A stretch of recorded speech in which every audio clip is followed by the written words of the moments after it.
네, 여러분 안녕하십니까. 곽수산의 정치 라이브, 오늘도 저녁 9시 진짜 생방으로 출발해 보도록 하겠습니다. 저희가 시작하면서 오늘 헌재에서 5차 변론기일이 있어가지고 끝나고 나오는 국회 측 변호인단의 목소리를 좀 듣고 그리고 바로 이어서 출발을 했습니다. 박수 한번 치고 갈까요? 렛츠 고!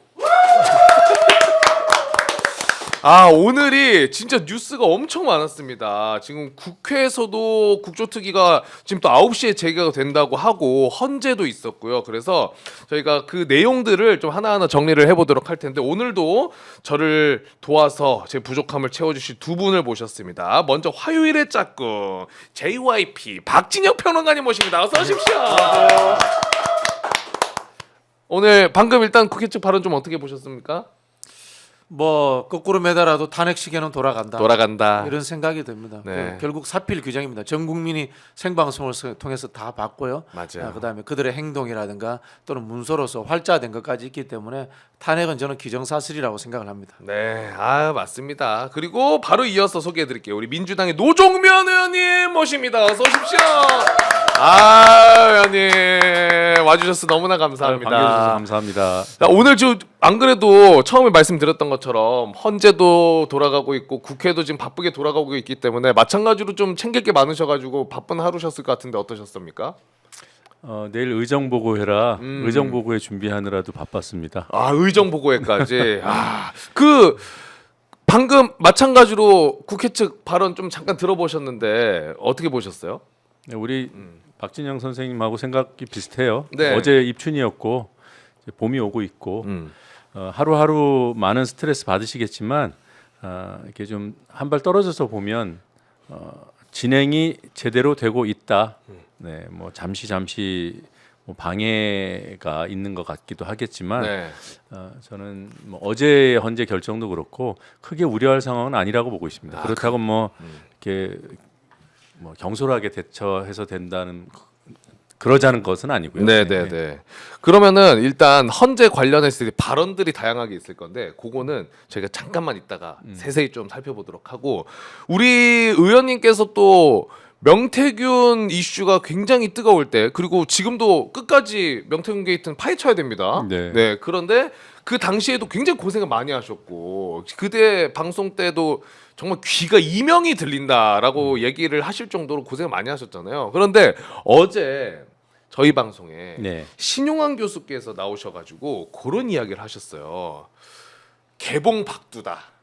2월 중으로 지금은 명태균과 윤석열, 그리고 명태균과 김건희의 이런 카톡 내용과 이런 것들이 공개가 됐지만 곧 있으면 명태균과 뭐 이준석, 명태균과 뭐 홍준표 이런 것들 아마 2월 안에 나올 것이다. 이런 이야기를 하셨는데 그거 좀 어떻게 보십니까? 우리 근거도 말씀하셨나요? 근거는 그냥 기분 좋아서 얘기하신 것 같긴 해요. 근거는 사실 조금 애매하게 됐습니다. 네, 명태균 측에서 지금 뭘 공개하고 싶다는 의사 표시를 하고 있는 것 같습니다. 변호인을 통해서 또는 주변인을 통해서, 그리고 일부 정치권하고 접촉이 이루어지고 있는 것도 사실인 상황이고요. 네. 그런 상황을 말씀하신 것 같은데 아직 명태균 씨가 정말로 드러내놓을, 검찰이 가지고 있지 않은 또는 검찰이 숨기고 있는 어떤 내용을 폭로할 가능성이 있는가, 이 부분은 아직은 단언하기 좀 어려운 상황 아닌가, 저는 그렇게 아직은? 판단하고 있습니다. 조금 더 봐야 될 것 같습니다. 우리 평론가님 좀 어떠세요? 이에 대해서? 아니 의원님이 제일 많은 걸 알고 계시는데 의원님께서 저렇게 이야기하시니까 저도 뭐 수긍할 수밖에 없다 이런 생각이 들고요. 뭐 나중에 이 말씀 드리려고 했는데 저는 늘 말씀드리지만 이걸 국정조사라든가 특검이라든가 즉 검찰의 손이 아닌 국민들이 모두가 보는 그 현장에서 오픈할 수 있는 그런 구조화를 만들어야 된다, 이런 주장을 늘 드렸습니다. 네. 국민들이 모두 볼 수 있는? 네네네. 저는 명태균 씨가 지금이라도 공익 제보 차원에서 본인이 알고 있는 것을 변호인을 통해서 다 공개하는 것이 그게 순리 같아요. 그게 또 이제 본인에게도 법적으로도 도움이 분명히 될 것이고. 그러면 그 명태균 씨를 설 연휴 때 박범계 의원께서 접견을 하셨더라고요. 근데 이제 접견하고 나온 지금 보도들을 보니까 이 명태균 씨 변호사 남상곤 변호사 있잖아요. 그분이 이제 황금폰 특검 가면 진짜 황금폰 다 까겠다. 이렇게 이야기를 하셨다고 하더라고요. 그만큼 오히려 지난번에 저희가 남상곤 변호사 전화 인터뷰도 했었는데 굉장히 특검을 원하고 계시던데 지금 명태균 게이트는 김건희 특검 안에 들어가 있잖아요. 네. 그런데 요거를 좀 따로 떼서 명태균 특검으로 별도로 좀 가는 이런 방안도 민주당이 혹시 조금이라도 얘기가 나온 게 있습니까? 민주당 안에 빨대 있어요? 빨대가 그럼 뭔가 좀 잘 빨았나요 혹시 제가? 혹시 네, 농담이고요. 그런 검토는 있죠. 검토는 있다. 네. 아, 원론적인 차원에서 어느 것이 더 효율적인가, 효과적인가. 그러면 만약에 요거를 떼서 가면은 더 빠르게 또 명태균 게이트는 훨씬 특검이 이제 출범되면 빠르게 수사가 될 수 있는 부분이죠. 하나만 이렇게 다루는 거니까. 그런 측면도 있고요. 지금 대통령을 현직 대통령이 구속돼 있는 상태라 대통령 부인 이름이 걸린 그 특검법이 네. 정무적으로 어떤 저항 없이 이렇게 진행될 수 있을 것인가라는 막연한 우려가 있는 것도 사실이에요. 저는 뭐 일도 동의하지 않습니다. 칠 건 쳐야 된다고 보는데 그렇죠. 뭐 그런 차원에서 분리하자라는 의견이 일부 있는 것은 사실인데 그냥 하나의 가능성 차원이지 그쪽으로 추진하는 그 정도는 아닌 것으로 알고 있습니다. 근데 저는 이거 개인적인 생각인데 만약에 명태균 특검을 따로 만들어서 김건희 특검이랑 이렇게 각각 국회에 올리면 국힘의 반응도 궁금합니다. 만약에 따로 했을 때 김건희 특검은 이탈자가 더 많이 나오고 명태균 특검은 이탈자가 훨씬 안 나오고 그러니까 더 명태균 특검을 막으려고 한다는 것은 본인들이 이제 엮여 있는 것들이 많을 수 있다라는 방증이 되기 때문에 이것도 따로 하게 된다면 좀 관전 포인트가 아닐까라는 생각을 해봅니다만 예. 정치적으로는 뭐 그렇게 상상할 수 있는데요.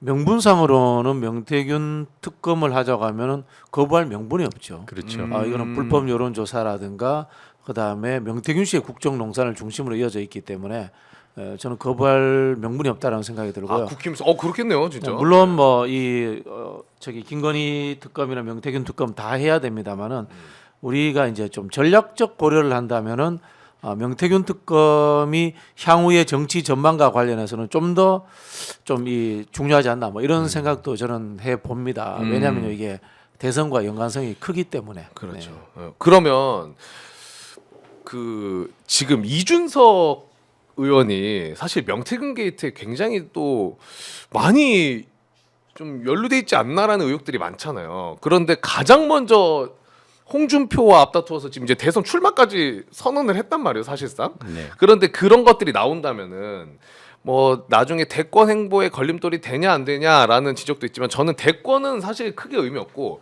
이준석이라는 인물의 정치 행보에도 엄청난 타격이 되지 않을까라는 생각을 해보는데 거기에 대해서는 좀 어떻게 보시는지. 왜냐면은 너무 중요하지 않습니까, 이거는? 제가 들은 녹취에는 아직은 그 타격감이 있을 만한 내용은 안 잡혀 있어요. 그건 이제 일부 아직까지 관련된 거죠. 그런 내용들이 있긴 하지만 그렇게 뭐 타격을 줄 만한 그래서 황금폰 안에 무엇이 들었는지 그게 더 중요해요. 저는 제보자의 녹취를 주로 들었기 때문에 네. 명태균 씨가 정말로 중요하게 생각하는 정보가 무엇인지에는 아직 제가 아는 한 아무도 접근하지 못했습니다. 검찰이 유일하게 접근해 있을 텐데 우리가 지금 검찰을 신뢰할 수 없잖아요. 그렇죠. 그래서 이제 특검이 더 필요한 것이기도 네. 하겠고. 네. 이제 저도 생각이 검찰을 신뢰할 수 없는 상황에서 만약에 윤석열 탄핵이 인용된 시점이 됐다. 차기 대선이 출발했다. 그러면요. 오세훈이라든가 또는 뭐 홍준표라든가 이준석 이런 사람들이 명태균 사건을 가지고 검찰은 대선에서 손 떼라. 이런 이야기할 가능성이 있습니다. 대선판을 좌지우지하기 때문에 그렇게 한다면은 검찰을 우리가 100% 신뢰할 수 없잖아요. 네. 물론 이제 우리 의원님도 가지고 있고 당에서도 많은 자료들을 가지고 있습니다만은 민주당의 이름으로 그것을 오픈하는 것과 특검이라는 국가 수사의 형태로서 오픈하는 것. 그리고 또 한편으로 그 정도가 안 되더라도 국정감사라는 국회의 절차에서 오픈하는 것. 여기에 대한 국민들의 신뢰도는 당파성이 배제되면 훨씬 더 높아지거든요. 그렇죠. 그런 측면에서 저는 민주당이 이 명태균 게이트를 빨리 좀 무대에 올려놓을 필요가 있지 않나 이런 생각이 좀 듭니다. 네. 그와 관련해서 한 말씀만 더 네네네. 드리면 남상권 변호사가 지금 명태균 씨를 대리하고 있고 그래서 명태균 씨 입장에서 입장을 내는 거잖아요. 그렇죠. 임의로 할 수 없고 그래서 지금 남상권 변호사가 하는 얘기가 특검에는 현금폰을 제출할 수 있다라는 거잖아요. 네, 네. 지금 가장 명태균 씨를 설득하기 좋은 분이 남상권 변호사예요. 이 방송을 듣고 계시다면 네. 명태균 씨를 좀 적극적으로 설득해 주십시오. 황금폰의 중요한 내용의 일단이라도 스스로 공개를 하면 특검이 열릴 가능성이 훨씬 더 커진다. 그리고 그렇게 접근이 되네요. 네 그렇게 해주셔야 돼요. 네. 지금 명태균 특검을 발의할 수 있지만 우리가 지금 황금폰 안에 무엇이 들어있는지 사실 아무도 모릅니다. 네. 그리고 그 윤석열 김건희와 관련된 내용은 텍스트로나마 일부 수사 보고서에 이미 들어가서 공개돼 있는 상황이고 그렇죠. 이거 이외에 무엇이 있는지 어느 정도는 알아야 특검에 동력이 붙을 거 아니에요. 그러네요. 근데 말로만 뭐 주겠다 뭐 이러지 말고 이렇게 밀당하지 말고 지난해도 그랬잖아요. 뭐 민주당이 줄 수도 있다. 민주당이 줄 게 아니라 대중에 공개하십시오. 기자회견 하시고. 언론에 뭐 공개하겠다. 민주당이 줄 수도 있다. 이런 말 하지 말고 네. 얘기해 주신 거는 특검에 내겠다가 아니라 특검이 이건 무조건 필요하다라는 기름을 넣을 수 있도록 네. 본인이 조금이라도 공개를 하면 확실하게 네. 그러면은 더욱더 국힘에서도 어쩔 수 없을 거 아닙니까? 국민적 지지도 더 많이 받게 될 거고 네. 특검의 필요성에 대해서 그러네요, 진짜. 그러니까 전체를 공개하지 않더라도 그렇죠. 예, 일부만이라도 아마 전체 다 공개할 수 없을 거예요. 그거는 당사자가 돼 보면 네. 대응할 카드가 있어야 되기 때문에 음. 그걸 다 공개하라고 할 수는 없고 일부만 공개하십시오. 그러면 언론사 이름만 대면 알만한 언론사들은 다 갈 겁니다. 다 보도할 겁니다. 네. 아마 윤석열보다 명태균의 녹취가 황금폰 녹취가 뉴스 밸류가 더 높을지도 몰라요. 순간적으로는. 그거는 우리 남상권 변호사께서 저희랑 또 인터뷰 했으니까 보고 계실 거라고 믿습니다. 꼭 명태균 씨 설득 좀. 몸도 안 좋으시니까 명태균 씨가 빨리 네, 또 지금 건강 상태도 많이 안 좋아졌다고 진짜. 해서 그걸 이유로 지금 보석도 신청하고 있습니다만 네. 뭐 물론 법원에서 판단할 일이지만 그런 판단도 여론이 어느 정도는 이해하고 지지해야 가능한 거잖아요. 근데 지금 상태로 그 어느 국민이 명태균 보석하는데 박수 치겠습니까? 안 된다고 하겠죠. 그렇죠. 어쨌든 그거 저희가 영상 혹시나 못 보셨다면 요거 캡처해가지고 보내드리겠습니다, 변호사님.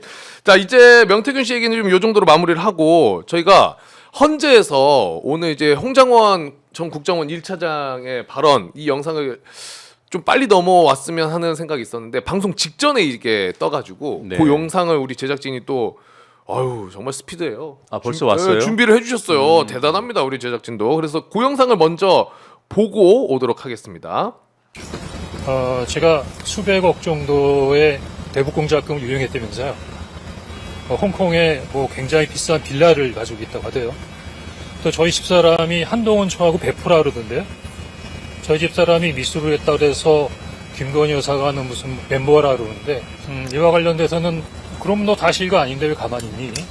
첫 번째는 이미 그런 부분들은 과거에 다 정리가 된 부분이라 굳이 그런 부분들에 대해서 고려할 필요가 있나 생각했는데 요즘에 조금 생각이 바뀌어서요. 이런 부분에 있어서 출처가 되는 어떤 사람에 대해서는 지금 법률적인 부분에 있어서의 민영사상의 부분에 대한 검토를 하고 옳고 그름 한번 좀 가려봐야겠다는 생각이 듭니다. 제 명예를 회복하기 위해서라도. 그거 새빨간 거짓말입니다. 재밌는 얘기 하나 해드릴까요? 그거 조태용 원장님 얘기하는 거랑 똑같잖아요. 처음부터 그렇게 생각하신 걸까요? 그리고 제가 보기에는 한참 비상계엄 관련된 국무회의가 진행 중이고 지금 수방사 특전사가 막 난리를 치는데 옛날에 해외 한번 나갔다 왔던 일차장한테 격려차 전화가 신다 그 시간에 이상입니다. 요 발언을 일단은 보고 오셨는데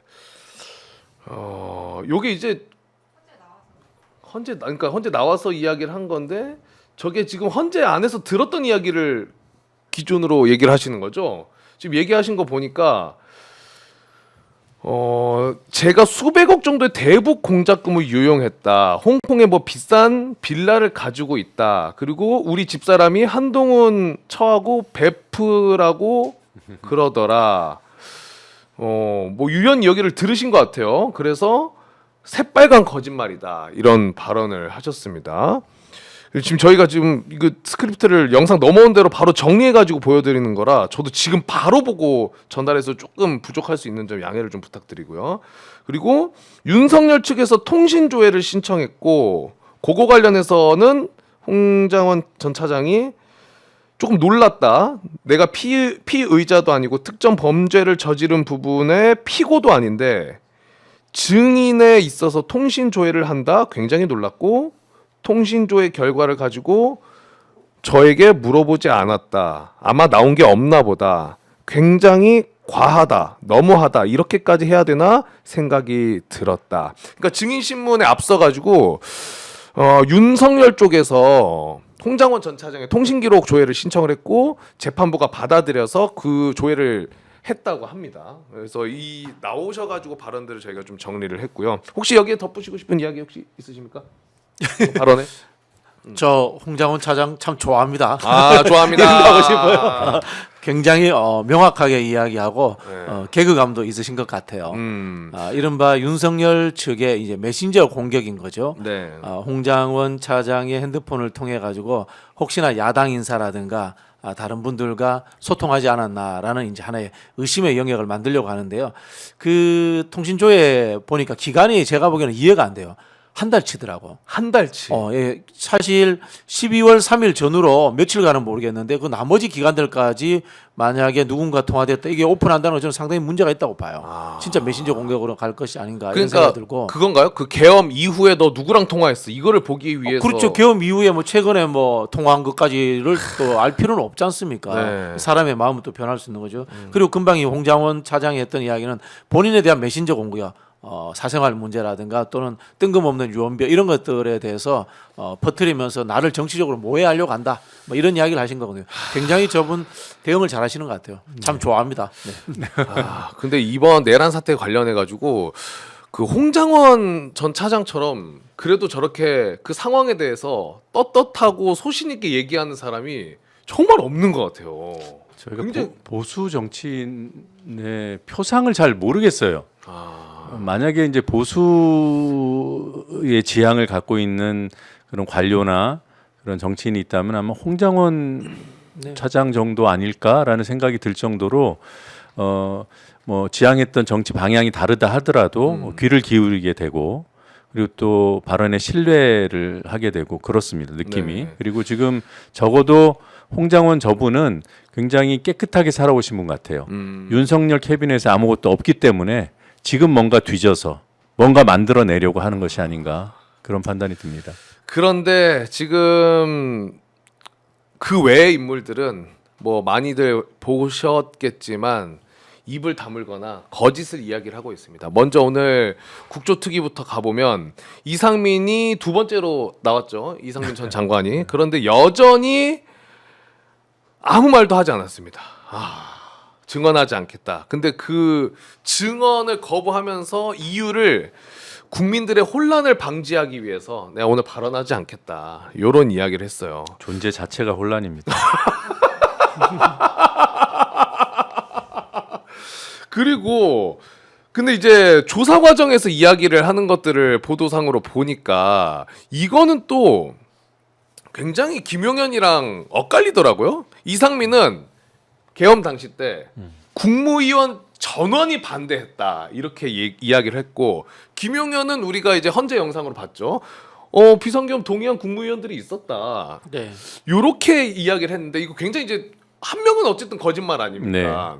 그러면은 어떤 게 진실일까? 그리고 이상민이 그러면 진실이라면 윤석열을 버리고 이제 나살기 위한 전략으로 확실히 가는 걸까? 어떻게 보시는지 좀 궁금합니다. 네. 저는 뭐 이상민 장관이 동의했을 거라고 추측합니다. 계엄 당시 때 네. 이 사람 정말 눈 깜짝하지 않고 거짓말하는 탁월한 재주가 있으신 것 같아요. 제가 모 영화 배우에 비교를 했는데 그 노인을 위한 나라는 없다. 하비에르 바르뎀입니까? 네네. 그런 느낌이 딱 나요. 그리고 저기 행안부 장관 맡을 때도 행복했다 이런 이야기 하지 않습니까? 어떻게 행복할 수가 있습니까? 그 내란 본인이 이후에. 행안부 장관이 있을 때 내란도 일어났고 그 전에 이태원 참사로 이태원 참사가 어떤 있었죠. 청춘들이 죽기도 했고 이런 일들이 있었는데 맞아요. 뭐 그런 생각도 들고요. 왜 또 이런 추론을 안 하면요. 이 사람이 불법 계엄에 반대했다고 하는데 윤석열의 지시 사항을 이행하려고 해요. 소방청장에게 전화했지 않습니까? 맞습니다. 맞아요. 그러면은- 윤성 공소장에도 나오고. 그러면은 계엄을 이 사람은 받아들였기 때문에 전화를 한 거 아닙니까? 그럼 이 사람은 계엄에 찬성했다라고 볼 수밖에 없는 거예요. 행위를 했기 때문에. 실제로 이 단전 단수 지시를 담은 문건을 윤석열이 이상민한테 계엄 당시 때 줬고. 네. 근데 이상민이 자기 말처럼 반대를 했다라면 그 지시를 밑으로는 안 내렸어야 되는 게 정상인 거잖아요, 네. 사실상. 그런데 내린 거니까 얘기하신 것처럼 이상민은 아마 찬성을 했을 것이다. 뭐 네. 밑으로 내린 게 아니라 본인이 직접 소방청장한테 전화를 그렇죠. 했잖아요. 지시를 한 거니까요. 본인이 실행을 했기 때문에 음. 그 지금 말씀대로 그 계엄 선포 직전에 반대 입장을 표했을 가능성이 매우 낮다. 설사 그 당시에 현장에서 했다 하더라도 결국은 따랐다는 거죠. 그게 이후에 그게 입증돼 있는 겁니다. 그렇죠. 그렇죠. 그리고 김용현 씨의 발언이기 때문에 뭐 동의한 국무위원이 있었다라는 발언을 참 믿기 어렵기도 하다 이런 판단하실 텐데 김용현 씨는 사건 초기에는 정확한 발언 진술들을 해왔고요. 지금 이제 윤석열하고 대면하면서 말이 왔다 갔다 하는데 일부는 참이고 일부는 거짓인 것 같아요. 그 동의한 국무위원이 있었다라는 얘기는 이후 이상민 장관의 행위로 참이었다고 판단할 수밖에 없지 않나 이렇게 봅니다. 이후의 행위는 소방청장에게 전화한. 네. 전화한 거. 여기에 네. 또 추론할 게 하나 있는데요. 네. 소방청장에게 전화해서 자정에 경찰이 투입될 텐데 경찰청에서 단전단수 요청이 오면 조치해달라라고 소방청장에 했다고 하지 않습니까? 자, 그러면 경찰이 그 언론사에 투입될 계획이 있었다는 하나의 추론이 가능해집니다. 경찰까지도. 그렇죠. 네. 그다음에 또 무슨 추론이 가능해지냐면은 조지호 경찰청장이 윤석열이 준 문서를 부인이 보는 앞에서 찢었다고 했답니다. 네. 그 문서에 언론사에 들어가서 장하게 이게 있지 않았을까 우리가 이제 짐작할 수 있는 거죠. 그리고 또 하나 행위인데 이상민과 조지우가 그 당시에 통화를 했답니다. 네. 그렇게 하면은 딱 이 추론이 연결됩니다. 이상민은 근데 100% 알았을 것 같아. 왜냐면 다른 측면에서도 보면 원래는 안 쓰는데 그동안은 쓴 적이 없는데 이상민도 비화폰을 받아서 써왔다라는 거잖아요. 네.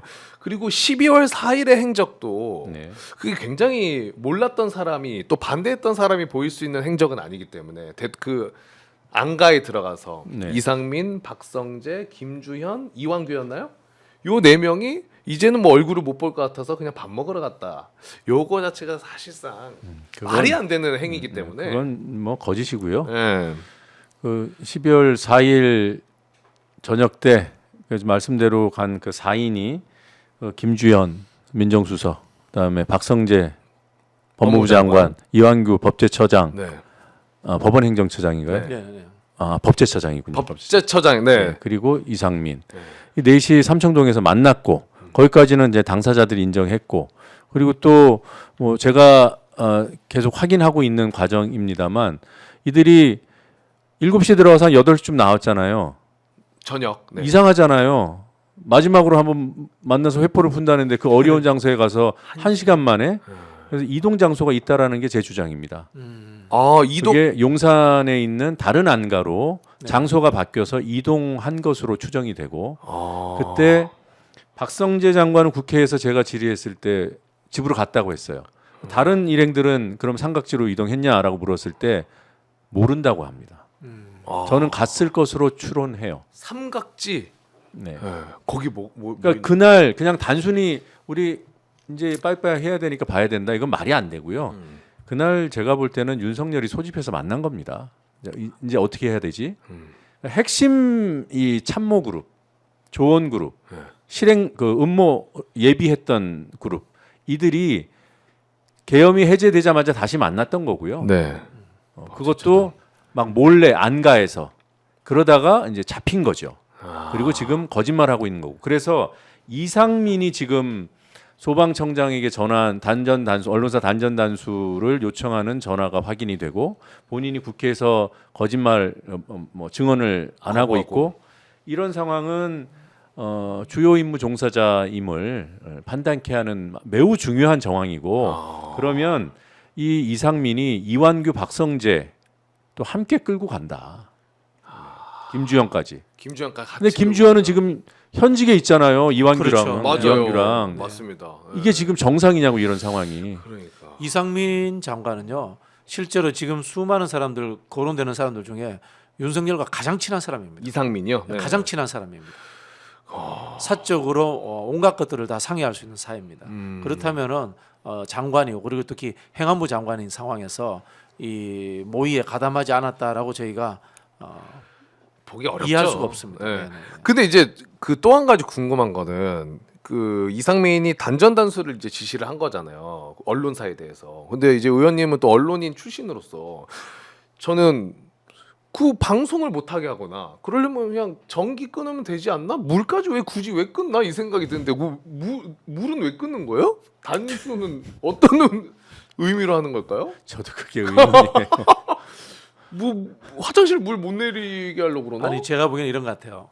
각 부처 장관들과 경찰청장 등에게 역할 분담을 시키면서 일을 줘야 되겠다라고 생각을 한 것 같아요. 제가 보기에는. 그래서 이거 계속 빠뜨리고 있는데 경찰이 투입됐다. 언론사에 경찰이 투입되려고 준비했다는 거예요. 요거 저는 빠뜨리면 안 된다고 봐요. 이게 전두환이 12.12 때나 5.18, 5.17 계엄 학대 때 했던 행동하고 비슷한 겁니다. 언론사를 장악하는 거. 네. 근데 단전 단수에서 이제 단수의 의미를 굳이 좀 추정을 해보자면 뭐 MBC를 예를 들면 어마어마하게 공간이 넓잖아요. 네. 네. 경찰이 얼마나 들어가야 그 넓은 공간을 다 장악할 수 있을까? 기본적으로 보도만 장악하려 들어갈 겁니다. 핵심 시설. 네. 뭐 단전을 하면은 일단 다 꺼지는데 단수를 안 한 상태라면 직원들이 또는 노동조합 조합원들이 어디에서 모여서 네. 뭐 항의 시위를 할 수도 있고 대치 장면이 있을 수도 있고 근데 그게 장기화되면 안 되지 않을까? 여기에 필요한 게 단수다. 뭐 이런 계산을 하지 않았을까라는 생각이 들기는 하는데요. 일면 참 안타까워요. MBC 뭐 어디 중앙에서 단전하면 끊기고 그런 방송국 아닙니다. 대한민국 방송국 어디도 그렇게 안 돼요. 네. 비상 발전 시설들이 다 있어서 뭐 소방청이 가서 단전한다 시킨다고 해서 방송 끊기지 않습니다. 두꺼비 좀 내린다고 해가지고 방송국 전체가 갑자기 어유 야 이거 뭐야 근데 그렇다고 해서 이 계엄을 대충 준비한 거나 부족하게 준비한 건 아닌 것 같아요. 뭐 여러 측면에서 꼼꼼하게 준비한 것들이 또 워낙 많기 때문에 매우 꼼꼼하게 준비를 했죠. 네. 그 고의성이 매우 강하죠. 그렇죠. 이 사회를 장악하겠다, 정권을 연장하겠다라는 그 의지가 강한데 능력이 안 되는 거죠. 그 제가 지난번에도 한번 그런 이야기를 했는데요. 김용현이 나눠줬다고 하는 장관들에게 그 쪽지 문건. 이른바 문건. 네. 그 김용현 실력으로 쓸 수 있는 문건이 아니에요. 또 다른 머리가 있다. 제가 봤을 때는 대통령실의 정치 전반에 이해도가 있는 경제에 관련해서도 알 수 있는 그런 참모들 여러 명이서는 썼을 거다라는 그런 생각이 들고요. 지금 또 최근 이야기가 비아폰을 몇천 개 나눠줬다는 이야기 나오잖아요. 네. 그건 뭐냐면은 애초에 계엄을 준비하면서 대통령실이 주축이 돼가지고 기획 집단이 존재했었다라는 네. 저는 그런 의심이 계속 들어요. 내용도 내용이고 하나만 한번 여쭤보겠습니다. 만약에 실행 그룹들이 이제 핵심들이 내용 뭐 각 부처에 지시할 문건들을 내용을 정리했다고 칩시다. 그걸 누구한가 줘서 네. 문건화해야 되잖아요. 이걸 받아서 일한 사람은 수사 대상입니까 아닙니까? 수사 대상이죠. 이런 사람들까지 조사해야 되는 그렇죠. 거잖아요. 하나하나까지도. 근데 여기는 고사하고 요 직전 단계까지도 안 가 있는 거예요. 그래서 이미 뭐 윤석열 구속됐으니까 특검 불필요한 거 아니냐라는 생각을 하시는 분들 제발 수사가 이렇게 끝나면 안 된다는 부분에 대해서 좀 심각하게 바라봐 주시기 바랍니다. 맞아요. 지금 수사의 반의 반도 진행된 게 아니에요. 네. 윤석열 구속은 이제 시작인 겁니다. 대통령실이 국정의 중심이다. 이런 X 소리를 버젓이하고 그걸 받들어서 지금 뭐 열심히 일하자고 하는 이 대통령실 잠재적인 그 피의자들 아닙니까? 수사 대상 그렇죠. 아니에요? 네. 아유 그럼요. 근데 저는 요거는 이제 사실 오늘 준비되어 있는 내용은 아니었는데 개인적으로 꼭 하고 싶은 이야기는 그 참모진도 참모진이고 검찰이 너무 빠져 있는 듯한 느낌이 들어요. 검찰이 왜냐하면 이상민 뭐 다 있고 한데 박성재도 가담이 돼 있다면 네.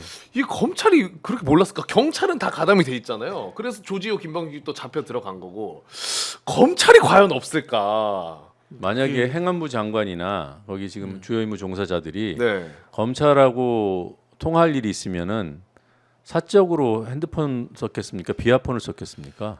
비아폰 썼을 것 같아요. 그럼 비아폰 그 서버 뒤져야 되잖아요. 네. 그거 지금 누가 맡고 있어요? 검찰이 막잖아요. 사실상 검찰이 막는 거죠. 그렇죠. 지금 네. 김성훈이가 그 지금 사실 최상목이 그 풀어하면 풀어야 되는 건데 네. 최상목은 못 본 척하고 있고 김성훈이가 지금 틀어막고 있는데 김성훈을 그래서 쳐야 되잖아요. 네. 검찰이 못 치게 하잖아요. 이거 안 들여다봐도 됩니까?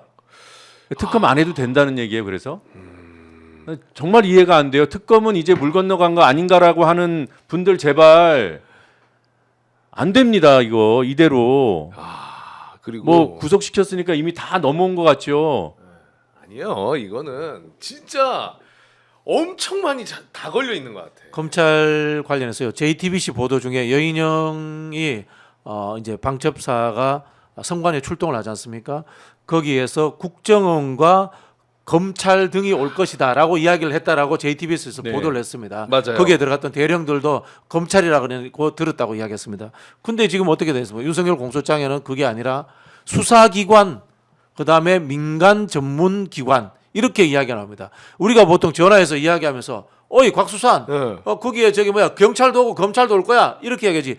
경찰도 오고 전문 수사 인력 기관과 저기 뭐야 포렌식 전문 업체가 올 거야 이렇게 이야기할 수 있는 사람이 세상에 어디 있습니까? 그렇게 얘기 안 하죠. 근데 검찰이 이걸 살짝 본인들을 조직을 빼지 않았나 이런 지금 의심이 드는 거예요 지금. 그러니까요. 이거는 한둘이 아닙니다. 한둘이. 그리고 추경호도 지금 다 조용히 지금 내란 이후에 숨어 있거든요. 그러니까 의원, 뭐 참모진, 검찰, 경찰 그 기획 단계에 안 들어가 있는 파트는 없을 것 같다라는 생각 강력하게 해봅니다. 저는. 이거 소신 발언입니다. 나쁘지 않았죠, 의원님? 네. 다 수사해야 돼. 다 수사해야 됩니다. 빠짐없이. 네. 그러면 지금부터 이제 오늘 헌재 이야기를 좀 해보도록 할 텐데 발언들을 조금 하나씩 말씀을 해드리고 어떻게 생각하시는지 여쭤보도록 할 텐데 윤석열 발언부터 한번 보겠습니다. 윤석열이 이진우는 오늘 거의 이야기 안 했습니다. 뭐 그냥 다 증언 거부를 했는데 이진우 증인 신문이 끝나고 난 뒤에 이렇게 이야기를 합니다. 이번 사건을 보면 실제로 아무 일도 일어나지를 않았는데 뭐 지시를 했니, 지시를 받았니 그런 호수 위에 떠 있는 달 그림자 같은 거, 그러니까 있지도 않은 거를 되게 쫓아가는 허상을 쫓아가는 그런 느낌을 많이 받았다. 요런 이야기를 했고요. 또 전반적으로 신문에서 나온 얘기는 군 열 몇 명 정도가 국회에 겨우 진입을 했고 흉기도 휴대하지 않았다는 것. 그러니까 창문 깨고 들어간 거 그걸 얘기한 것 같아요.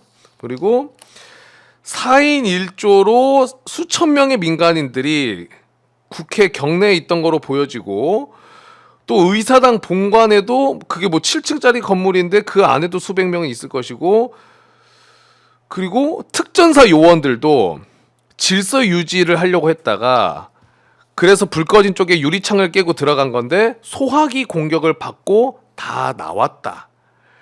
그런 상황에서 의원들을 끌고 나오라는 게 상식적으로 가능한 얘기냐 이런 발언들을 했습니다. 윤석열이가. 자, 근데 이건 사실 평론의 가치가 없긴 하죠. 윤석열의 발언은. 상식 수준 이하의 작전 계획을 짰으니까 네. 망했죠. 근데 윤석열이 그 술을 안 먹으니까 좀 문학적 소질도 있는 모양이네요. 달 그림자 뭐 이야기를 하는데 좋은 평론입니다. 아니 네. 아무 사건도 일어나지 않았다고 하는데 저도 현장에 있었고 우리 의원님도 현장에 있었습니다. 그렇죠. 전 국민이 TV를 통해서 생중계를 했고요. 거기에 아무 일도 일어나지 않았다. 이게 무슨 웃기지도 않은 막말입니까? 진짜 기가 찼어요. 하루하루 아무 일도 일어나지 않았음에 감사하는 그런 의미에서 아무 일이 일어나지 않았다라면 맞아요. 다행히 안 잡혀갔잖아요 그날. 그렇죠. 안 끌려 나왔잖아요. 계엄 해제 의결할 수 있었잖아요. 국민들 덕분에. 그 국민이 막은 거를 그래서 안 일어난 그 이후 상황을 안 일어났다라고 사후에 이렇게 침발라서 진짜. 그리고 그 당시에 안에 몇 명 들어가 있었던 것까지 다 보고를 받았다는 뜻인가요? 글쎄요. 근데 소화기 맞고 퇴각했다는 얘기도 다 그 당시에 보고를 받았다는 건가요? 그런 제가 사정을 알면은 뭐 그래서 체포 지시를 할 수 없었다? 그러면 아주 긴밀하게 그 상황에 대해서 보고를 받았다라는 뜻 아니에요? 그러니까 앞뒤가 다 다른 것 같아요. 제가 현장에 안에 있었던 사람입니다. 네. 계엄군들하고 대화도 했던 사람입니다. 몸싸움도 하고. 아 근데 지금 국회 경내 계엄군 14명밖에 안 들어갔다고 아니, 얘기했거든요. 무슨 소리 윤석열. 합니까? 한 세 군데로 들어왔습니다. 세 군데로. 특히 이제 국회의장 출입구 쪽으로는 제법 들어왔는데 몸싸움을 하다 가지고 서로 이제 벽에 기대 가지고 한참 동안을 대화를 했습니다. 너네 여기 왜 왔는지 아느냐? 잘 모르고 왔더라고. 젊은 군인들인데 아. 그런 이야기도 하고 뭐 대화 나눠보셨을 때 농담 비슷하게 저기 혹시 저기 집에 아버지한테 이런 이야기 했어? 뭐 이런 이야기도 하고 그거 있었습니다. 아 근데 이거는 진짜 어떻게 보면 좀 천만다행이라고 해야 될까요? 어느 정도는 뭐냐 그냥 이게 어떤 보도를 통해서만 우리가 진실을 확인해야 되는 게 아니고 그날 모든 정말 많은 국민들이 생중계로 그 상황을 봐버렸기 때문에 네. 윤석열이 말 하나하나 할 때마다 저 거짓말한 애를 바로 판단할 수 있는 건 좀 다행인 것 같아요. 네. 그나마. 맞아요. 예. 그날 얼마나 많이 봤습니까? 이게 행위는 전 국민이 다 봤기 때문에요. 결국은 뭐냐면은 우리 5.18 민주화운동 진압할 때 누가 발포 명령자인가 이거 결국은 역사 속에 파묻혀 버렸잖아요. 전두환 노태우가 죽음으로써 그런 식으로 흘러갈 수 있다라고 윤석열은 생각하는 것 같아요. 내가 명령을 내렸다라는 것에 대한 실제로 뭐 활자화된 증거, 녹취된 증거가 존재하고 있지 않으니까 군사령관을 걔들이 오바해서 그런 거야라고 이런 식으로 떠넘기려고 하는 것 같아요. 전체적으로. 전반적으로 네. 그 오늘 처음에 얘기한 것처럼 이진우도 그렇고 여인영도 나가가지고 이야기를 했는데 홍장원 차장만 아마 제대로 좀 발언을 한 것 같고 그 둘은 얘기를 거의 거부를 한 것 같아요. 어떤 의도에서 이렇게 아직까지 윤석열을 지키려고 하는 것인지 뭐 말로는 형사 재판 중이기 때문에 제한된다라고는 하지만 약간 증언을 하지 않는 이유 어떤 의도가 있다고 보십니까? 아니면은 그냥 진짜 말 그대로 형사 재판 때문에 안 하는 겁니까? 곽종군은 그 자기 부하들이 이제 현장에 가서 물리력을 행사했잖아요. 네. 그러니까 정확히 얘기를 안 할 수가 없어요. 해야 되는 거고요. 그리고 그래서 저는 홍장원 차장하고 조금 결이 다른 것 같긴 합니다. 곽종근 사령관은 네, 그럼에도 불구하고 그건 이제 매우 중요한 증언이니까. 그리고 홍장원 그 차장은 그 시계로 굉장히 정확하고 구체적이잖아요. 네. 그리고 그 전화 통화를 윤통하고 하고 그 다음에 여인영하고 하고 그 다음에 이제 국정원장하고의 대면도 있고 이런 부분들이 정확하게 지금 진술돼 있고 일관되게 진술되고 있기 때문에 네. 저는 뭐 여인영이 좀 소극적으로 얘기하고 이진우가 진술을 거부해도 입증하는 데는 큰 무리가 없겠다라고 판단을 하고 있습니다. 그 이진우 발언 중에 저는 이게 제일 충격적이었어요. 그때 상황을 이제 이야기를 하면서 무전기 3개를 가지고 작전을 하면은 무엇이 기억나고 내가 한 말이 무엇인지 모르는데 군인들이 어떻게 그렇게 자세히 진술을 하냐. 군인들은 알 것이다. 무전기 3개 가지고 이렇게 작전 지휘하다 보면은 내가 뭐 했는지 어떻게 그걸 기억하냐. 근데 바꿔서 얘기하면 그 엄청난 무능력과 무책임의 발언 아닙니까? 지휘관이 아니, 내가 무슨 지시를 해놓고 나 뭐라고 지시했지를 기억을 못한다는 거잖아요. 그래. 그걸 말이라고 하는지. 아니 야, 깜짝 놀라서 아니, 보면서 이- 귀를 의심했어요. 이분이 저기 뭐야 장교부터 시작해서 모르는 모양인데 네. 이등병 들어가면요 복명복창부터 합니다. 그렇죠. 상급자가 시키면은 그거를 한 번 더 내가 이야기하게 돼 있어요. 아. 군대의 방식이 이건 뭐 말도 안 되는 이야기고요. 제가 보기에는 이진우 씨와 그다음에 여인영 씨, 곽종문 씨 세 사람의 차이가 분명히 존재하는 것 같아요. 어떤 실제로 보면은 여인영 씨는 기획 파트인 것 같아요. 이 기획을 전반적으로 다 했기 때문에 여인영 같은 경우에는 윤석열이 주범이 아니면은 이 사람이 주범이 될 가능성도 있어요. 군사 내란 주범이 될 수도 있어요. 그런 부분이 있기 때문에 윤석열 이야기에 대해서 별로 수긍을 안 해요. 아예 거의 대답을 안 해버립니다. 근데 이진우 같은 경우에는 외곽을 둘러싼 군대가 수방사 군대였어요. 네. 실제로 그 수방사 요원들은 제가 알기로는 많이 못 들어왔어요. 직접 안으로 깨고 들어온 것은 특전사들이었어요. 그렇죠. 특전사 현장 지휘를 받은 것은. 그런데 실제로 보면은 이제 곽종군 사령관 같은 경우는 기획이라든가 선관이 들어가고 이런 전반적인 상황 몰랐을 거예요. 들어가서 끄집어내라는 구체적 지시만 정확하게 받았을 거예요. 국회에서 그렇죠. 네. 그리고 또 한편으로 보면 곽종군 사령관의 부하들이 실제로 수사를 받다면은 제일 피해를 볼 가능성이 있습니다. 네. 실행을 했기 때문에 아하. 저는 그런 부분들이 있기 때문에 또 이분들이 다 사진 찍힌 분들이에요. 네. 그래서 진실을 이야기할 수밖에 없고 그다음에 내란 수사에 오히려 도와줌으로써 양형의 도움을 받으려고 하는 네. 것이 아닌가라는 이런 생각이 들고요. 이진우 씨 같은 건 좀 애매하죠. 애매한데 본인이 이야기하면 본인 수사에 문제도 될 수 있고 또 한편으로 보면은 본인의 이야기와 여인영의 이야기가 합쳐지면은 윤석열이 지시했다는 결정적 증거가 될 수 있어요. 네. 그런 부분에서 윤석열 이 탄핵 재판에 결정적 역할을 내가 하고 싶지는 않다. 뭐 저는 그런 느낌을 받았어요. 어차피 형사 재판 또 진행 중이고 네, 입을 네. 다물겠다. 그리고 네. 실제로 체포와 관련된 지시는 이진우는 안 받았을 가능성도 있죠. 그럴 수도 있죠. 네. 그 수방사니까 뭐. 네. 근데 아까 평론가님 얘기해 주신 것 중에 매우 공감되는 게 특전사가 정말 국회에서 많이 찍혔고 행위를 했고 저희가 부딪혔더니 몸이 돌덩이였어요. 몸이. 그러니까요. 근데 그래서 그런지 곽종근 사령관은 일단 행위는 했지만 그 이후에 윤석열과 김용현의 그런 행태를 보고 굉장히 좀 뭐 배신감이라고 할까요? 이제는 내가 뭐 대통령이고 장관이고 나발이고 이건 진실만을 향해 달려가야겠다라고 마음은 먹은 것 같습니다. 그래서 곽종근의 이제 옥중 노트가 나왔잖아요. 네.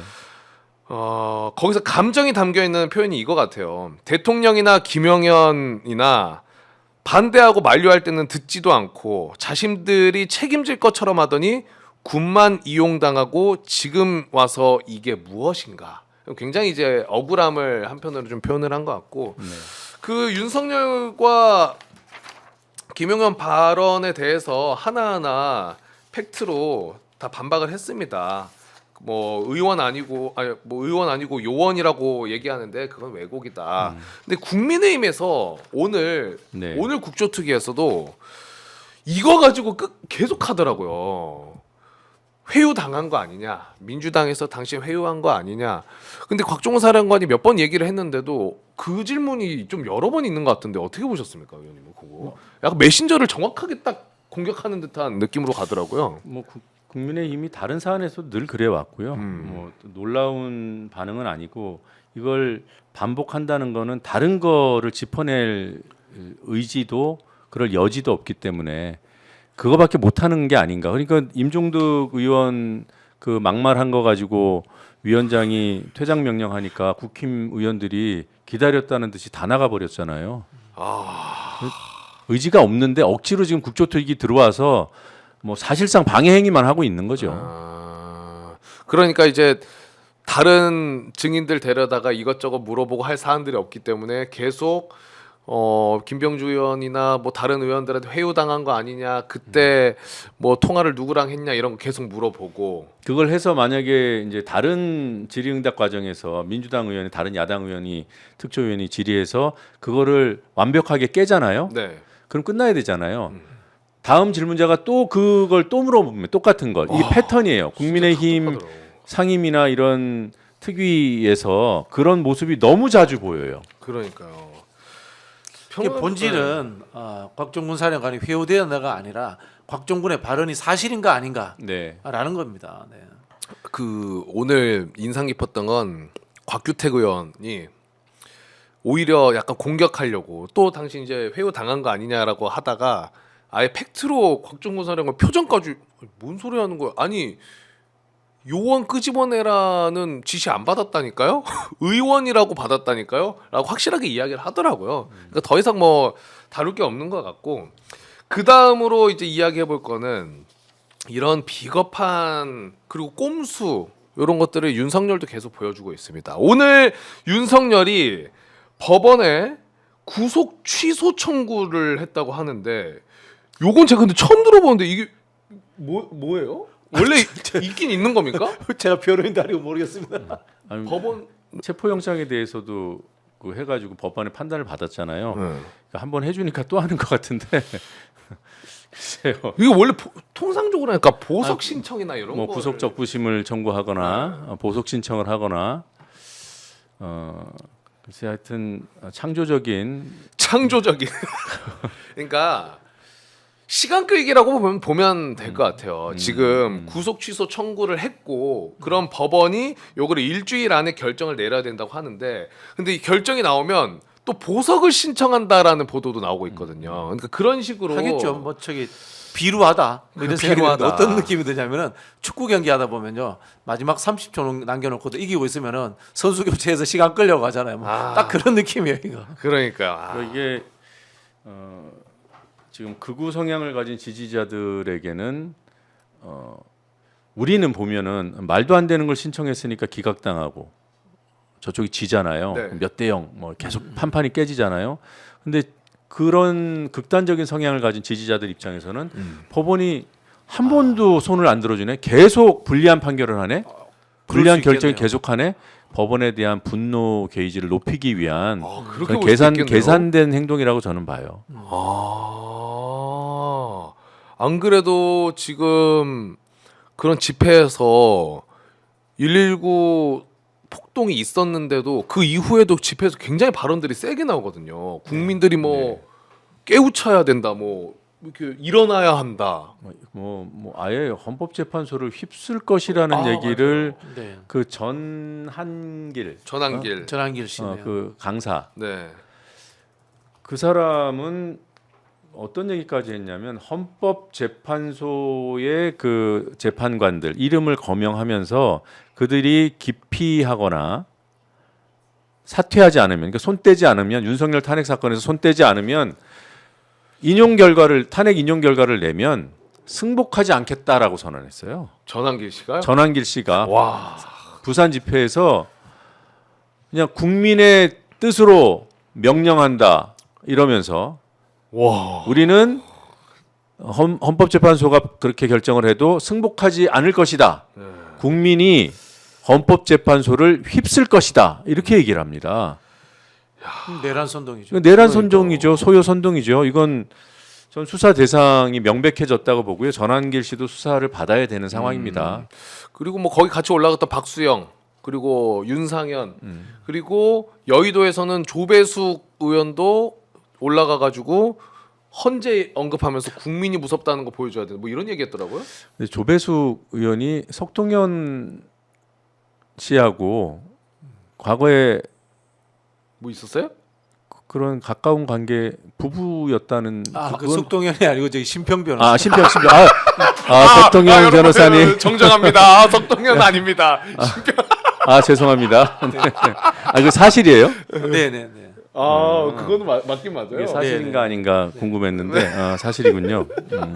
자, 장례 정리하겠습니다. 아니 제가 이 얘기를 하는 거는 네네, 어떤 이유? 이렇게 그 친인척 관계였을 경우에 성향이 비슷할 수 있다를 보여주는 사례인 것 같아요. 근데 또 성향이 한편에서는 그런 식으로 막 뭐 사돈의 팔종까지 걸어가지고 헌법재판관들 성향 가지고 문제 삼잖아요. 그런 식으로 하면 유상임 과기부 장관은 지금 넘버 3인데 네. 송영길 대표랑 동서지간 아닙니까? 그렇죠. 네. 지금 이 대한민국 사회가 뭐 그렇게 그 넓지가 않더라고요. 보니까 인맥으로 아주 촘촘히 얽혀 있어요. 그리고 권성동 원내대표 중앙대학교 법학과 나오지 않았어요? 이재명 대표하고 친하대요. 그 저 선후배 사이잖아요. 네. 그러니까 그렇게 따지면은 누가 어떻게 일을 합니까? 근데 그런 걸 가지고 공개된 집회에서 공식 집회에서 국민의힘 의원들 그리고 국민의힘 의원들하고 연결돼 있는 세력이 공개적으로 얘기하면서 재판관들을 협박합니다. 네? 지금 그래서 저는 국민의힘이 극우의 힘이 돼가는 것 같아요. 근데 왜 그쪽으로 계속 적극적으로 참여를 한다고 보십니까, 의원님은? 진짜 거기가 다 그 조기 대선 국면에서 큰 힘이 되고 뭔가 저는- 영향력을 행사할 거라고 믿는 걸까요? 저는 윤석열 대통령하고의 관계가 다 있다. 김건희 여사와의 관계가 형성돼 있을 것이다. 뭐 그걸 뭐 약점이라고까지 해야 될지 모르겠지만 윤상현 의원 같은 경우에는 이제 명태균 게이트가 터지면서 굉장히 깊숙이 연루돼 있는 의혹을 받고 있고, 네. 뭐 나경원 의원도 명태균 씨하고 전혀 관계가 없다는 의혹이 나오고 있고, 없지 않을 수 없지 있다라는 않을 수 그런 있다는. 의혹이 나오고 네. 있고, 또 누가 있나요? 뭐 그러니까 기본적으로 극단적이지는 않았다라고 하는 그런 정치인들이 지금 극단적인 그런 양태를 보여주고 있는 것은 다른 이유가 있지 않고서는 이해하기 힘들어요. 조폭의 의리라는 것이 약점을 서로 공유하는 거예요. 우리 곽수산 앵커하고 저하고 나쁜 짓을 같이 하면은 네. 서로 떨어지면 안 돼요. 완전- 어디 가서 제 걸 터뜨릴 수 있기 때문에. 그 친해지죠. 네, 뭐 그런 느낌인데 실제로 이제 윗물이 맑아야 아랫물이 맑다. 윤석열, 김건희가 대놓고 해먹으니까 그 정권에 참여했던 사람들도 그런 의혹들도 있을 것이다. 역으로 또 윤석열에게 약점 잡힌 뭐 캐비넷 의혹도 있을 것이다. 뭐 이런 생각도 들고요. 또 하나의 이제 정치적으로 이 사람들이 가스라이팅되는 측면에 있어서 제가 보기에는 보수가 아니라 실제 아무 생각 없이 출세욕에 의해서 정치했던 사람들이 그 텅 빈 머릿속을 유행에 따라서 정치적 기회주의로 채우는 것 같아요. 뭐 예를 들자면은 윤상현 의원이 독재자의 사위입니다. 네, 전두환 사위죠. 예, 전 그렇다가 재벌가의 사위가 되기도 합니다. 사위. 네. 이분이 저는 이렇게 극우적인지 몰랐어요. 그냥 친화력 좋은 의원 이렇게 했는데 지금 보면 이게 표가 되는 거야. 이게 유행인 거야. 그게 따라가는 겁니다. 조배수 의원은 민주당에서도 국회의원 한 분이에요. 민주당에서 국회의원 하실 때도 뭐 개혁적인지 어떤지 잘 몰랐어요. 근데 이게 유행인 거야 지금. 표되는 것 같은 거야. 그게 따라가는 거예요. 그래서 제가 봤을 때는 이게 보수도 아니고 진보도 아닌 한국 정치의 권력형 해바라기들이 정치인들이 만들어내는 하나의 레밍 현상이다. 그런 것 같아요. 어디로 가는지 모르고 일단 높은 데로 무조건 올라가는 거예요. 앞에 쥐가 올라가니까 꼬리 따라서. 그런 느낌이 들어요. 그런 느낌이다. 근데 지도부 그러니까 국힘 지금 비대위 체제 지도부도 극우 쪽이랑 그렇다고 해서 확실히 또 선을 긋는 듯한 발언은 아예 안 하잖아요. 그러니까 함께 확 하는 것도 아니지만은 그 아니 의원들은 함께 확 하고 있어요. 확 하고 있어요? 아니 지금 내란 우두머리 혐의로 구속돼 있는 사람을 여당의 당 대표격인 비대위원장하고 원내대표하고 당 중진이 가서 만났다. 이게 이해가 됩니까? 근데 그거에 대해서 이제 지도부 차원에서 가는 거냐 그랬더니 아유 너무 비루한 변명. 개인적인 차원으로 가는 겁니다. 그런 이야기 맨날 하는 사람들이 네. 저기 바다 건너에 있습니다. 어디 일본 총리하고 장관들이 야스쿠니 신사 참배할 때마다 곡물 들고 갈 때 우리나라하고 이제 중국에서 이렇게 대만이나 이런 데서 항의를 합니다. 그러면은 개인 자격으로 갔다 이런 이야기를 하거든요. 근데 그 어쩐지. 곡물은 총리 그 특활비로 샀을 수도 있어요. 근데 어쩐지 조금 익숙하긴 하네. 네. 그 방식이. 그리고 권영세 대표 비대위원장도 과거에는 굉장히 온건한 정치인으로 네, 네. 그렇게 평가받았잖아요. 그리고 네. 중요한 대목마다 다 뒤에 빠져 있었고. 네. 근데 지금은 비대위원장으로 전면에 섰어요. 최근에 무슨 얘기를 했냐면 그 서부지법 폭동 사태가 일어난 뒤입니다. 네. 직후입니다. 법원 사법부가 오히려 헌정 질서를 유린했다고 해요. 그런 얘기를 공개적으로 했어요. 이게 극우적인 발언이 뭐가 극우적인 발언입니까? 극우는 체제를 부정하고 그렇죠. 폭력을 선동하고 지금 폭동이 일어난 상황에서 사법부에 대한 불신을 어떤 그 이유를 삼아 가지고 폭동을 정당화하려는 세력이 있는데 네. 그 폭동이 일어난 직후에 국민의 신뢰를 받지 못하고 있는 사법부가 헌정 질서를 유린시키고 있다. 이런 얘기를 하면 그게 극우 선동이지. 그 뭐라고 평가할 수 있습니까? 근데 이거는 어쨌든 조기 대선에 지금 저쪽에서는 그 약간 뭐 여론조사 나오는 거 보고 굉장히 조금 거기에 많은 고무돼 있죠. 의미 부여를 하고 있는 것 같은데 실제로는 절대 그렇게 안 나올 거라고 저는 확신합니다. 이번 조기 대선은 내란 심판이 가장 큰 핵심이기 때문에 그래서 저들은 이거를 이념 논쟁으로 끌고 가려고 하는 것 같아요. 저는 마은혁 재판관 임명 과정을 보면서 네. 몇 가지 문제 제기를 했습니다. 국회의장이 국회를 다 대표할 수 있느냐. 뭐 그런 한번 저 절차적인 문제 따져볼 수 있다고 봐요. 근데 마은혁이 좌파다. 라고 이야기하면서 마은혁을 임명하면 안 된다는 이야기를 끄집어냅니다. 그래서 주진우라는 사람이 정말 교묘한 사람이야. 인민노련 이렇게 이야기하거든. 인민이라는 게 북한에 쓰는 용어잖아요. 근데 그게 북한에서는 인민이 아니야. 인천 지역 민주노동자 연맹이야. 그거를 국회의원이 인민노련이라고 인민노련이 이렇게 발언을 정확하게 합니다. 와. 근데 뭔지 아세요? 김문수가 선노련이라는 걸 했어요. 비슷한 조직이에요. 서울민주노동자연맹 이런 거예요. 오. 그러면은 그 김문수는 지금 장관하고 있단 말이에요. 그럼 마은혁은 그러면은 헌법재판관 되면 안 되는 겁니까? 마은혁이 지금 실제로 정치적 사상에 문제가 있어서 좌익이어서 임명 못할 것 같으면 판사도 임명하면 안 되죠. 네. 그렇지 않습니까? 그렇죠. 그럼 전직 주사파였던 하태경은 왜 국회의원 합니까? 이 말도 안 되는 지금 이념 논쟁을 촉발을 해가지고 대선을 앞두고 보수를 결집시키겠다라는 장꾀를 부리고 있는 거예요 지금. 하여튼 답답합니다. 이번에는 저희가 시간이 좀 얼마 안 남아가지고 오늘 김건희 얘기는 꼭 한번 해보고 싶었거든요. 근데 그 우리 의원님이 공개한 영상 이전에 비화폰이랑 잠깐 엮어서 이야기를 해보고 싶은데 비화폰 아까 잠깐 설명드렸지만 노상원한테도 비화폰이 갔잖아요. 그것도 계엄 전날에. 그런데 김건희도 비화폰을 썼다. 사실 이거는 국회에서도 보니까 팩트 같더라고요. 제가 봤을 때는 정확히 안 썼다라고는 얘기를 못 하는 거 보니까. 그러면 김건희가 이 비화폰으로 도대체 누구와 연락을 했을까? 그리고 노상원에게도 비화폰이 나중에 계엄 전날에 지급이 됐으면 김건희랑 소통은 혹시 하지 않았을까? 라는 생각이 드는데 계엄 이후에 김건희 씨가 오비에게 연락을 취하고 있다라는 그런 의혹이 나왔잖아요. 의혹은 계속 돌았잖아요. 아직 뭐 사실로 확인된 건 없습니다만 네.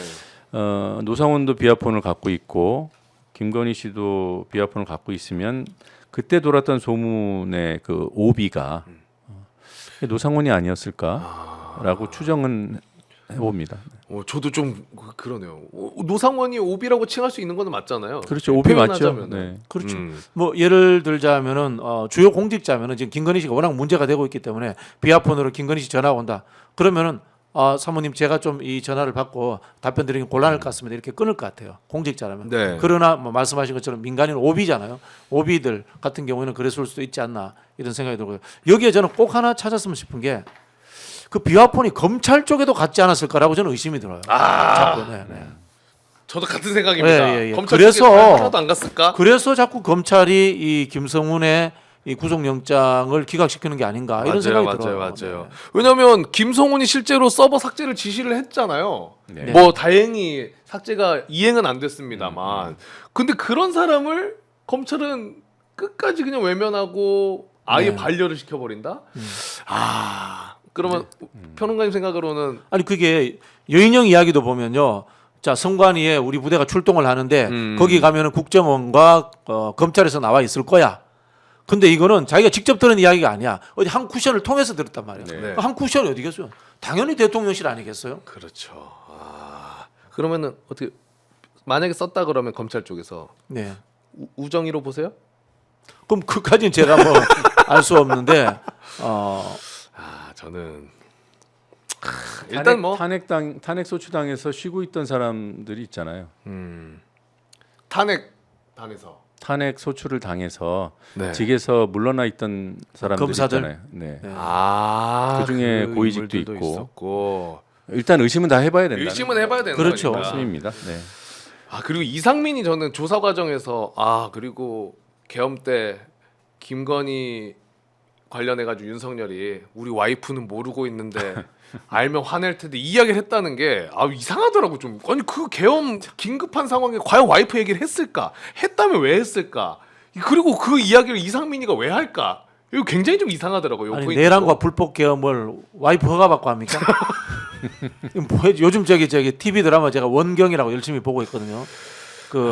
태종 이방원하고 네, 민씨 원경, 왕후 원경하고. 이야기인데 네. 거기 보면 이제 부부가 그런 갈등을 합니다만은 지금 조선 시대입니까 지금? 그러니까요. 근데 이제 설 연휴에 우리 의원님께서 김건희 영상을 공개를 하셨잖아요. 네. 그 영상 그냥 한번 좀 이렇게 깔아주시고 요게 이제 과거에 최재형 목사한테 명품백 받을 때 사무실에서 촬영된 그 영상인데 거기서 이제 김건희가 극우나 극좌가 없어져야 된다. 그들이 이 나라를 이렇게 망쳤다. 요 발언이 담겨 있는 영상이거든요. 근데 요거 혹시 영상 공개하신 게 뭐 어떤 측면에서 공개를 해주신 걸까요? 지금 현안을 관통하고 있는 중요한 키워드 중에 하나가 극우잖아요. 네. 극우에 대한 요 장면이죠. 윤석열 부부의 생각은 무엇인가? 근데 저 때가 2022년 9월입니다. 네. 집권 직후예요. 그때 이제 최재형 목사로부터 명품백을 받던 날 그때 한 얘기입니다. 그때 이제 최재형 목사가 지금 현 정권 그러니까 윤석열 정부가 극우라는 평가도 듣고 있다. 그래서 좀 이 스펙트럼을 넓혀서 뭐 남북 관계도 개선시키고 뭐 이런 조언을 하는 과정이에요. 그랬더니 우리가 극우라고? 그러면서 이제 아니다. 자기는 극우를 매우 싫어한다. 여기 말에 뭐 극우 극자 다 뭐 없어져야 된다. 이 얘기는 이제 인트로 발언이고요. 네. 이제 극우에 대해서 얘기합니다. 극우에 대해서. 극우 얘기 안 된다라는 얘기로 이제 최지영 목사한테 나름대로 어필을 하려고 하는 거죠.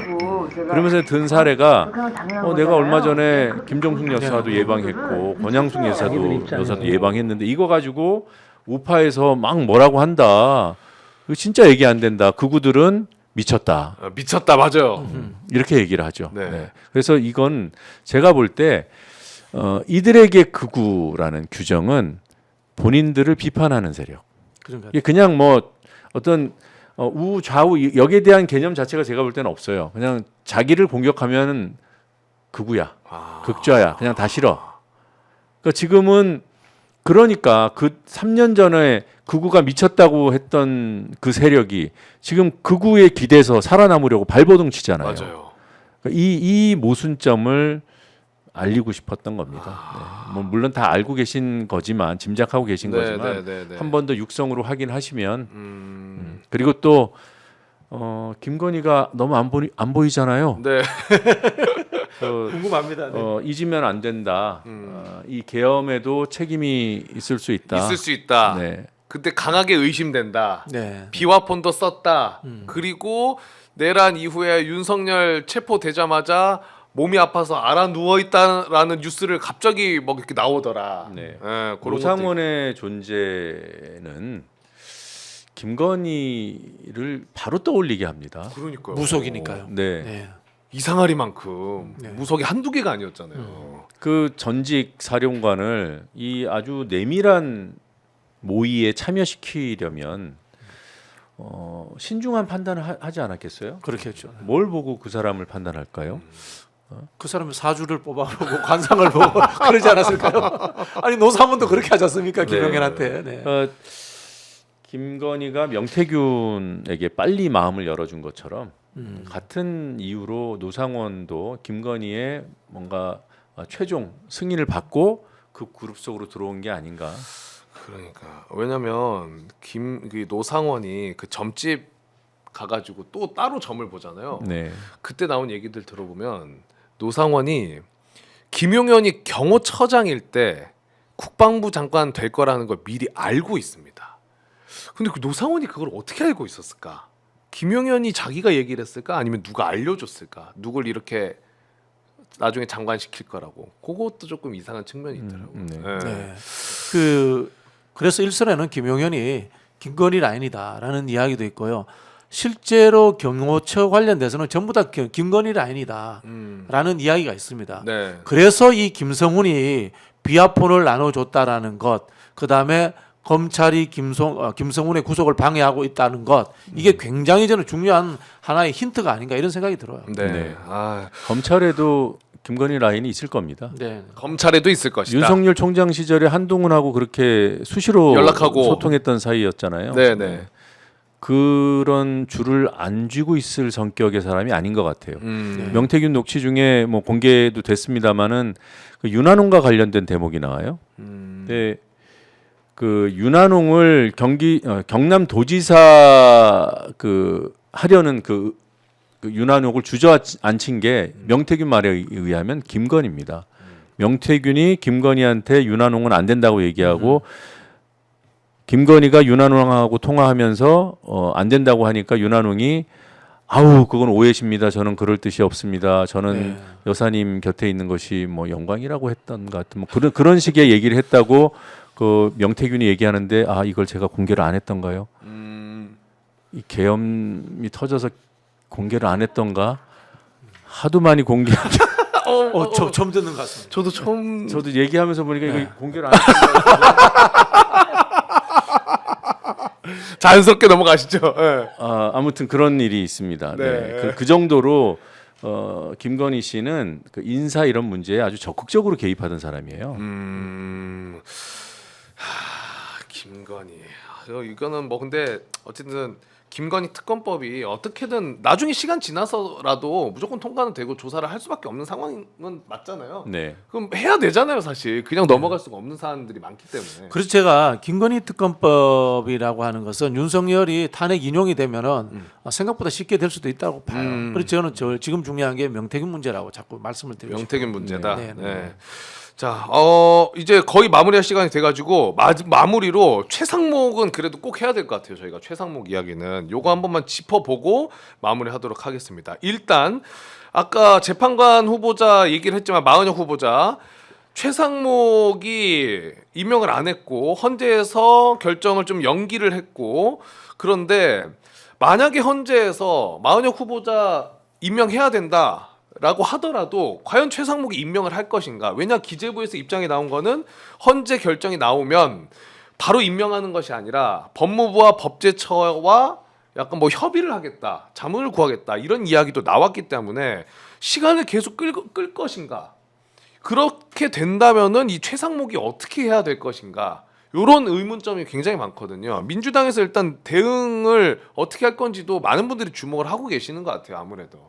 이게 시기적으로 내란 특검법을 거부한 직후에 이 마은혁 재판관과 관련된 이슈가 정리될 것, 어떤 방향으로든 정리되는 일정이었잖아요. 그래서 어제 결론이 나올 것으로 원래는. 예상이 됐습니다만은 갑자기 이제 미뤄지는 바람에 일이 좀 꼬였습니다. 제가 볼 때는 명확한 판단을 할 수 있는 기회가 또 올 것인가? 이게 연기됨으로 인해서 헌법재판소가 모든 걸 다 한꺼번에 마무리할 가능성도 있다.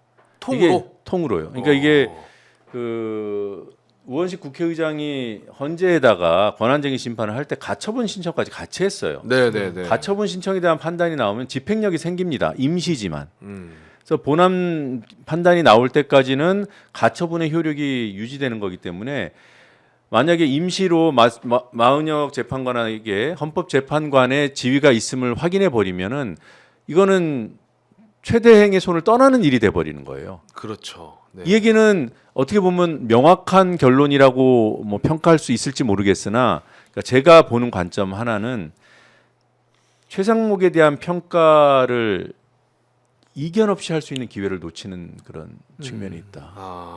최대행 입장에서는 부담을 덜 수 있다. 그 말씀을 제가 이어서 드리면은 최상목 이런 상황을 좀 노린 것 같기도 해요. 즉 나는 윤석열과 국민의힘에게 할 만큼 했다. 난 최선을 다해서 막아봤어. 라는 신호도 주고 네. 그리고 최종의 마지막에 가서 의원님 말씀대로 헌재에서 그런 결정이 났을 때 법무부에게 물어보는 척하고 법무부 의견에 따라 가지고 나는 임명했어. 라고 이렇게 본인의 탈출구를 찾고 있지 않나 뭐 이런 생각도 좀 듭니다. 헌재가 가처분 판단을 안 하면 저도 우리 평론가님 박진영 얘기하신 평론가님 의견에 그 전망에 동의합니다. 저도 그럴 것 같아요. 그래서 최상목에 대한 판단을 자꾸 마은혁 재판관 임명하고 연계시키는 부분에 대해서 저는 좀 생각을 달리해요. 그러면 이미 반복적인 거부권 행사, 특히나 내란 특검법에 대한 거부권 행사는 대통령 대행에게 부여된 권한을 이미 벗어났다.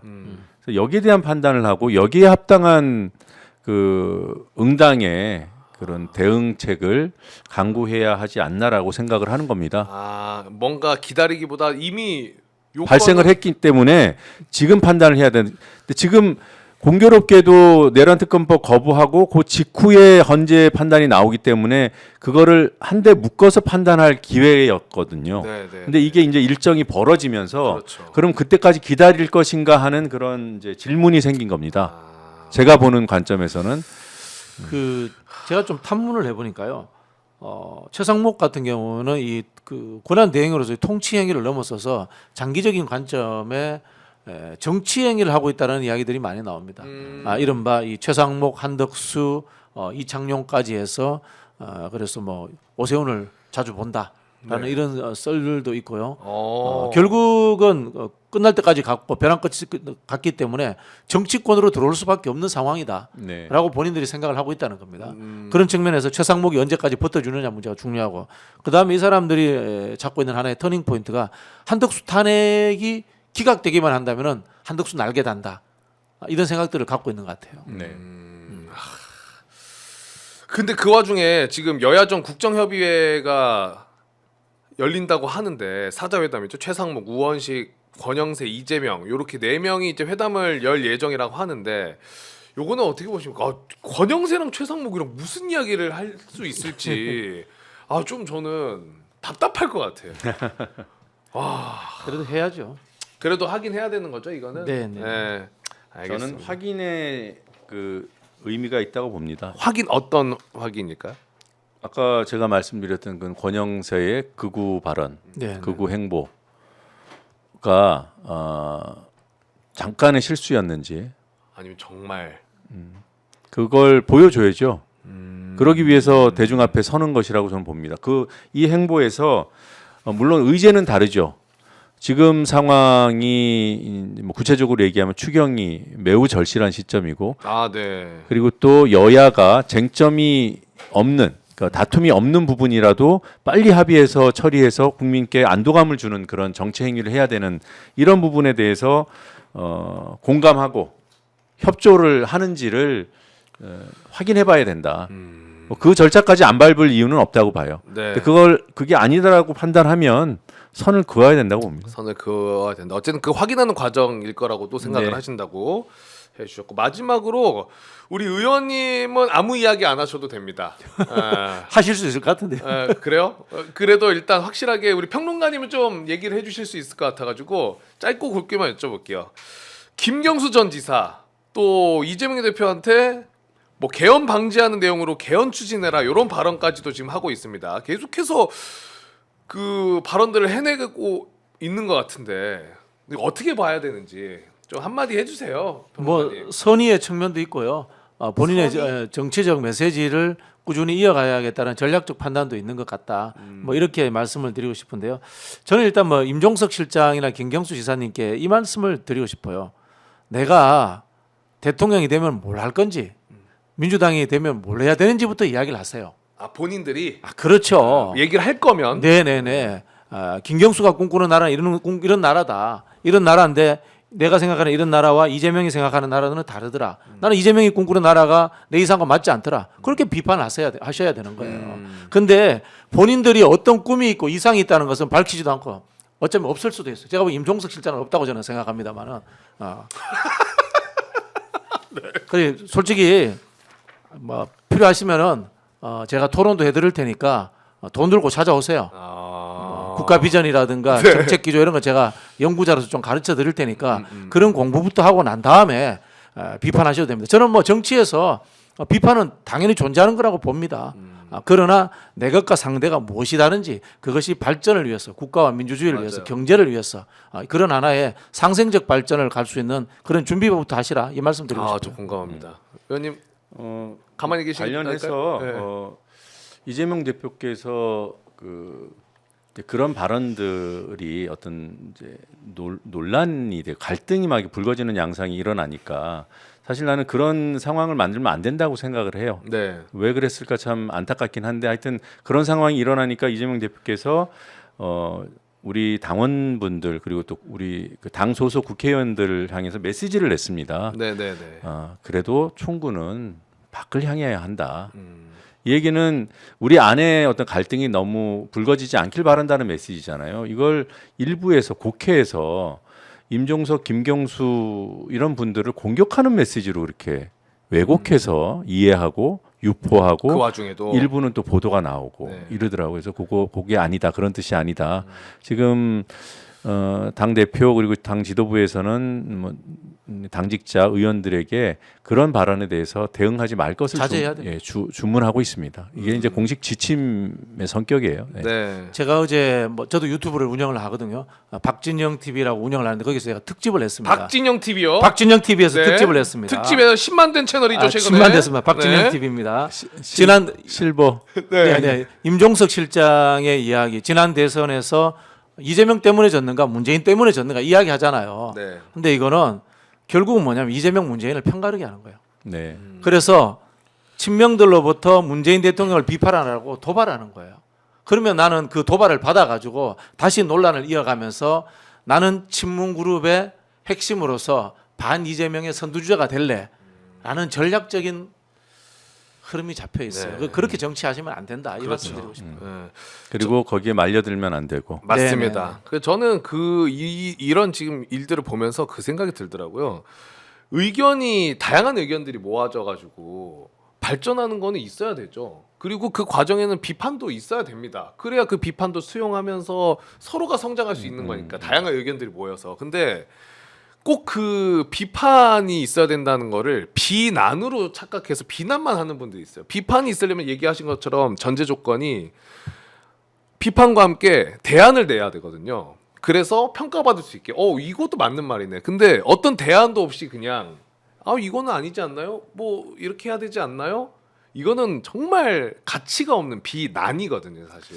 그리고요, 정당이 요즘은 그런 표현 안 쓰는데 예전에 김대중 대통령이나 노무현 대통령 이런 분들은 곽동지, 이런 동지라고 이야기했습니다. 정당은 정치 결사체예요. 뜻과 운명을 같이 한다는 뜻인데 정치적 생명으로 상대방의 목줄을 끊어버리겠다라는 그런 극단적인 정쟁은 당내에서는 하면 안 됩니다. 맞습니다. 네. 자, 오늘도 시간이 10시 20분이 또 넘었네요. 저희가 뭐 최대한 많은 내용을 전달해 드리려고 하다 보니까 시간이 조금 늦었는데 그래도 뭐 나쁘지 않으셨죠? 우리 의원님 마지막으로 하고 싶은 이야기 있으시면 좀 청해 볼까요? 못다한 이야기. 이런 질문 들어오면 네. 답하기가 어려워. 없으시면 그냥 뭐 넘어가도 됩니다. 없어요. 그냥 구체적인 질문을 차라리 주세요. 차라리 뭐 워낙 할 일이 또 많으시고 내일도 바쁘시죠? 아까 얘기하신 것처럼. 지금 좀 눈이 잘 안 떠. 네. 눈이 작기도 하지만 눈이 잘 안 떠져요. 약속은 지켰으면 좋겠어요. 어떤 약속이요? 너무 오래 붙이고 계셨어요. 죄송합니다. 자, 우리 평론가님도 뭐 할 말씀? 다 했습니다. 오케이, 좋습니다. 자, 그럼 오늘 방송은 여기서 저희가 마무리하도록 하고요. 저희는 내일 또 저녁 9시에 진짜 생방으로 찾아오도록 하겠습니다. 내일은 스페셜한 이벤트가 준비되어 있으니까 꼭 기대해 주시고요. 그러면 오늘도 늦은 시간 함께해 주신 두 분 그리고 구독자분들 대단히 고맙습니다. 내일 뵐게요. 고맙습니다. 감사합니다. 감사합니다.